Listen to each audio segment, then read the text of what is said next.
Dimanche dernier, le stade Vélodrome d'Aulnay-sous-Bois était le temple du ballon rond des vétérans en Europe. Pour sa deuxième édition, les week-ends FIF 2.0 de la Fédération internationale de football des vétérans d'Europe, Pôle Paris, conviait pour la circonstance les vétérans d'Algérie et l'association sportive des vétérans de Côte d'Ivoire, conduite par son capitaine Serge Magui. Franchement, l'initiative est tellement bonne. C'est bon, le président il m'a appelé par l'intermédiaire de Malin Mabong parce qu'on a joué ensemble.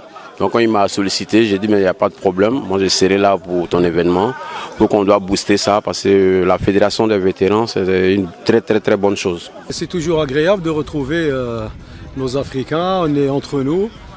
J'espère qu'il faut persévérer dans ces manifestations. C'est du tournoi qui va regrouper toute la communauté africaine.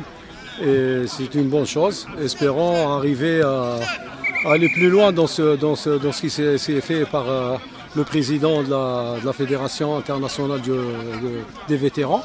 2 poules vont se constituer avec la participation des vétérans d'Île-de-France, notamment l'équipe des vétérans de la Côte d'Ivoire, de Grigny et de Bagneux. C'est la fin de la Côte d'Ivoire. Il ne faut jamais oublier ça.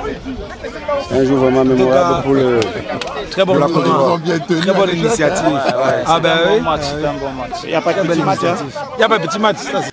Une journée riche en convivialité sur les stades qui renvoie les amoureux du ballon rond à revivre tant chez les Ivoiriens comme chez les Algériens à de bons vieux souvenirs. Il y a un fair play qui est vraiment exemplaire. Ça c'est une bonne chose. Et puis on revient le plus tôt possible jouer avec nos frères africains. C'était une magnifique journée. Je suis contente d'avoir pu rencontrer les anciens stars. Après la séance au tir au but, l'équipe des vétérans de Côte d'Ivoire va se qualifier pour disputer la finale avec l'équipe des vétérans de la Courneuve.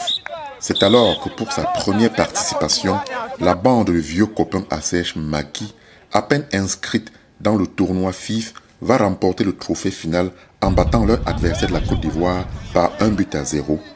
Un somptueux but marquait la tête dès la 8e minute du jeu. Et c'est Fred Sewe, le président de la FIF, qui remettra le trophée en félicitant l'équipe des vétérans de Côte d'Ivoire pour leur participation.